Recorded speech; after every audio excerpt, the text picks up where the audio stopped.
All right, so wanted to make an update video.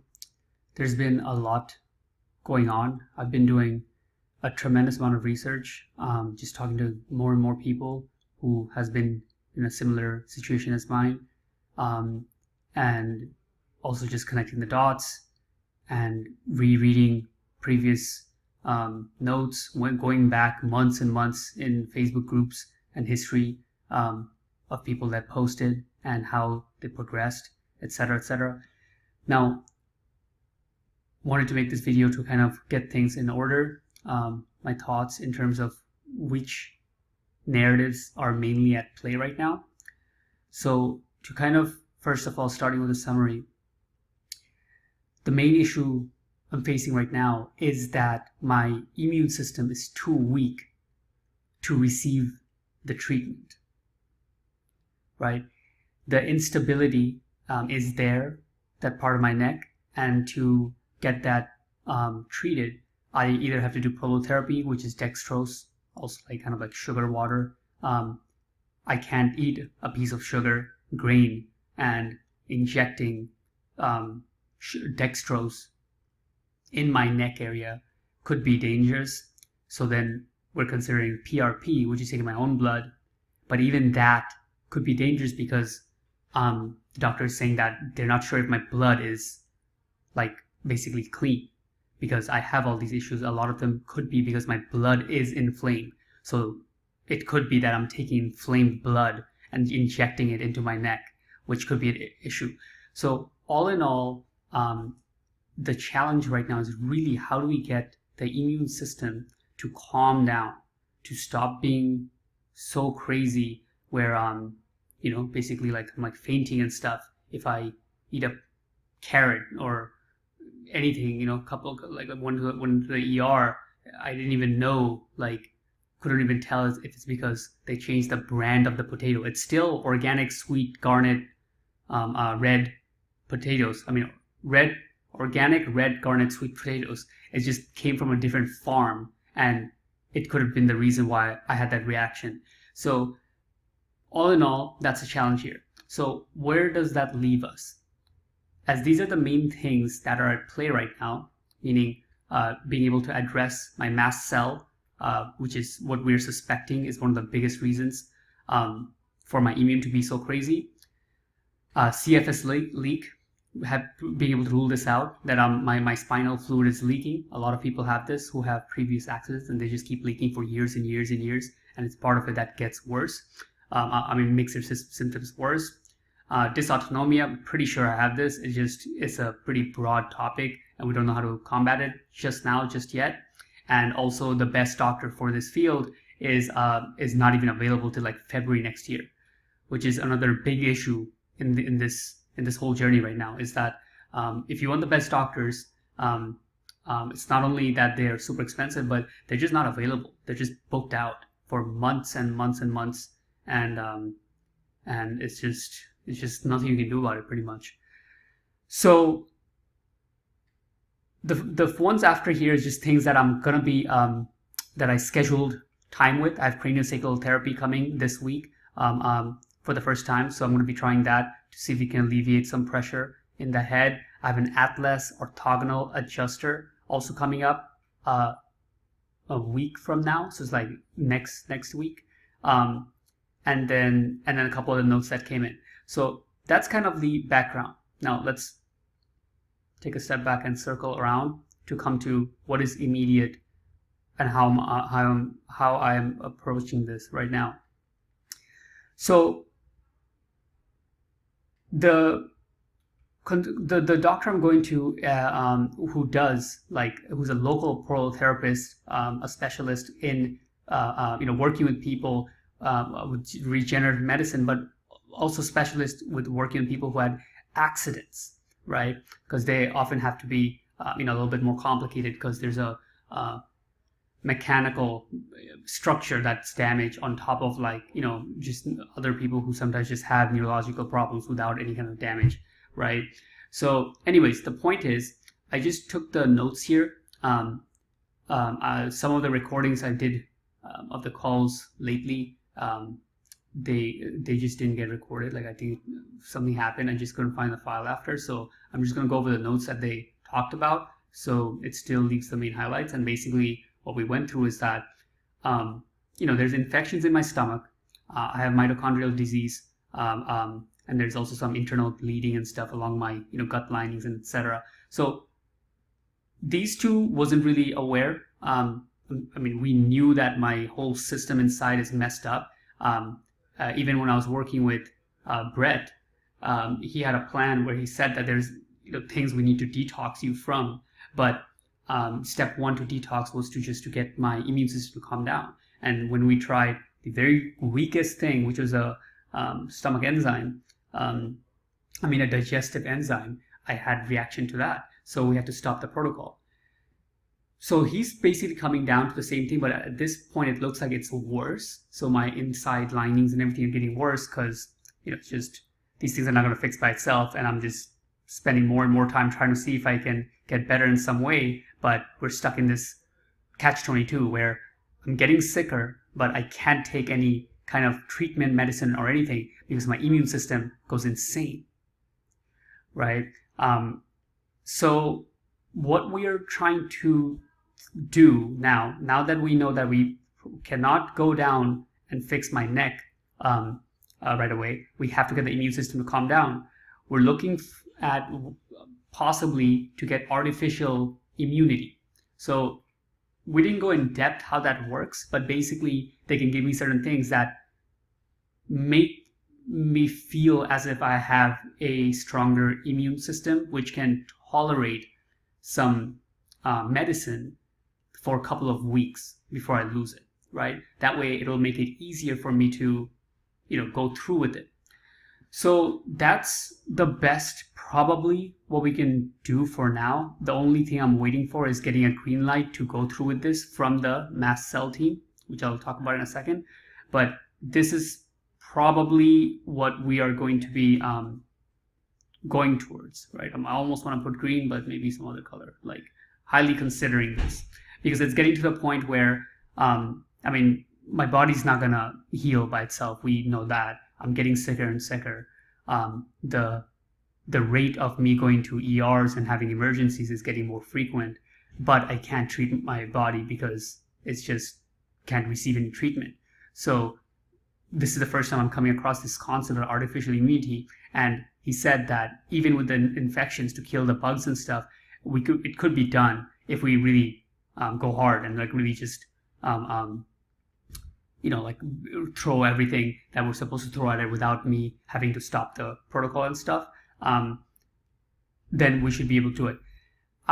The thing we left off on that I said to them is the only thing I need assurance on for this is oxygen, right? So that's an important part that I need is 100% oxygen. Now, I don't know how this actually feels, but the reason why I want this is because even with mild reactions, such as when I have a potato from a different farm, even though it's the same exact potato, I have pressure in my head, I have pain, I can't get out of bed, I feel, really sick and dizzy, and when I stand up, I feel like I'm going to faint, all that kind of stuff.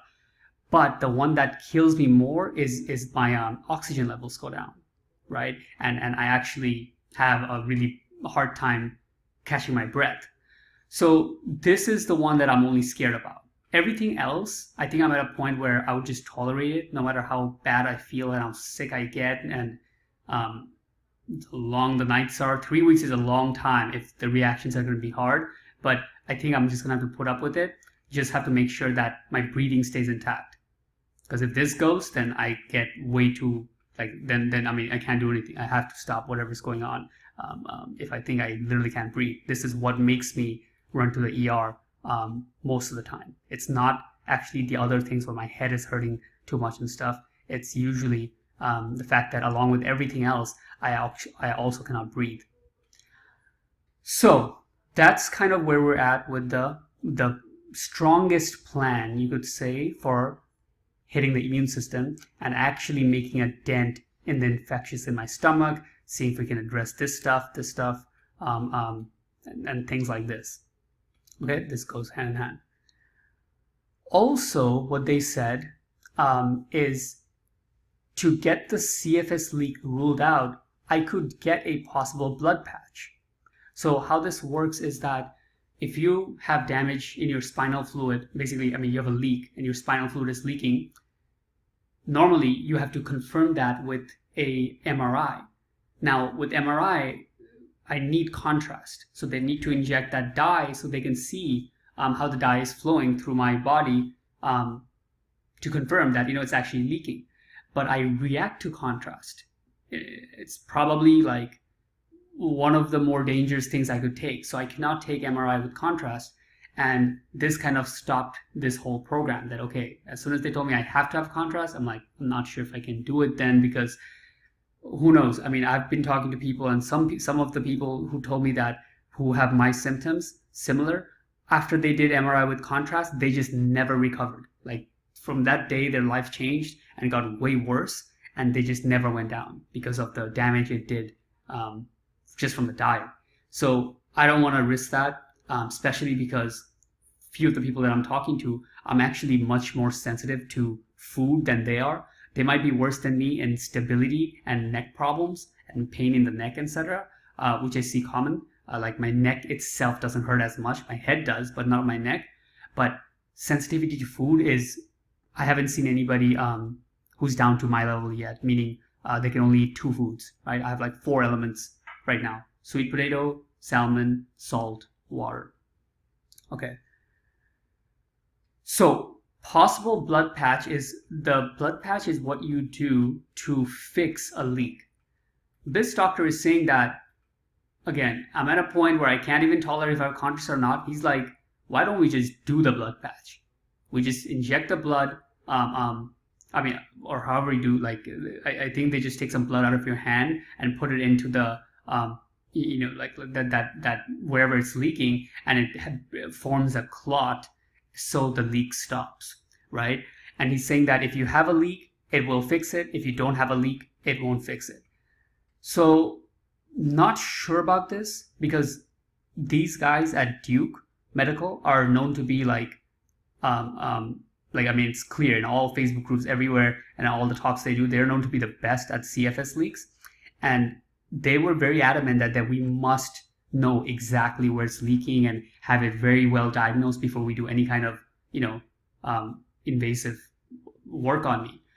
But this doctor is saying that let's just go ahead and, do it. And if it's there, so the point is, this guy's pretty aggressive, right? This is how I know a doctor is pretty aggressive.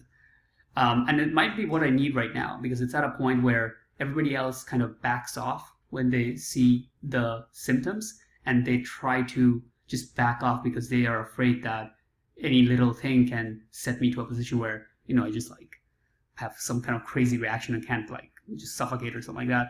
And but he's pretty like, okay, you don't have immune, let me give you artificial immune, and then let's bomb your stomach with antibiotics and kill these infections. You might have a CFS leak. We don't know if you have it or not. Let's do the blood work. I mean, just put it in. If it's there, it's going to fix it. If it's not, then we know we're good. So that's where we're at with that. All right. So this is what's coming this week, where I had a talk with them in the past week, and this week they're putting out a plan, like week 1, week 2, week 3, this is what we'll do. If you start having reactions where you can't breathe and stuff, this is what we'll do. If you start having reactions where you're like literally losing your mind of pain and stuff like that, and you're just screaming and stuff, this is what we can take and stuff like that, and we'll just weigh out the consequences. Like if I take some kind of pain medication, but it has reactions to it, but the overall pain I'm in is lower compared to not taking the pain medicine, we'll just have to take it. But the point is, we're going towards this direction of actually just throwing some heavy stuff at my body and seeing what we can fix. This is what's coming this week. We're going to get confirmation with the plan itself. And the other thing that's coming this week is the mast cell activation. So I'll do a quick talk right here to end this video. My head pressure is already rising from talking. Basically, I did a talk with their team, initial consultation this past week. I recorded it. It didn't record for some reason. I lost the file. I really wanted to upload this recording. Annie Maitland is, she gives talks at the Ehlers-Danlos Society. And she's basically known as one of the, basically the queen of mast cell activation, best specialist in the world, from what it looks like at this. And I wanted to put that talk because I think there's people who want to go get her consultation, and it would be good for them to know exactly what kind of questions they ask, how they maneuver everything, with how their team works. It's cool in the sense that they're a team of doctors that had their own entire like facilities and everything, and then they came together on the idea to treat very complicated situations. So long story short, initial consultation went, it was relatively basic, just getting intake of all my symptoms and everything. And in the end, they were just like, we got to mark you as emergency and move your call, the next call, from which was booked to be end of August, and they moved it to this coming week. So that helped a lot, and that was really nice that they were able to move that call. So I'm going to be doing that call on Monday, and then I will upload that and see how it goes. But I have high hopes for this, because in a way, right, these are in a way the two same things, right? Since I cannot go down the path of fixing my neck just here with prolotherapy and everything, it's either I'm going to have to calm my immune system down by taking and killing infections and some just minor diseases and bleedings that I have, these kind of little things, and see if we can fix this stuff a little bit to get more immunity, or I have a huge problem with mast cell activation and things like antihistamine, histamine release and stuff like that, and they're going to be able to tackle it. The result from either of these succeeding should be that my immune system calms down. That's what we're trying to get to. That is the holy grail right now. The result of either two is the same. My immune system calms down and it starts to be able to tolerate a little bit more, such as my own blood or some kind of other therapy, without going insane. And then I can go into things like prolotherapy, PRP, maybe even stem cells, to fix the vagus nerve and cervical instability.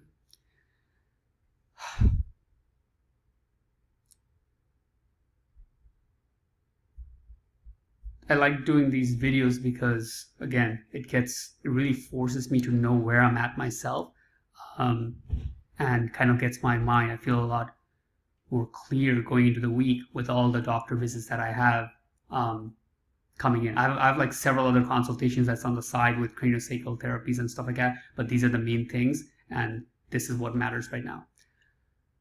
And that will be it.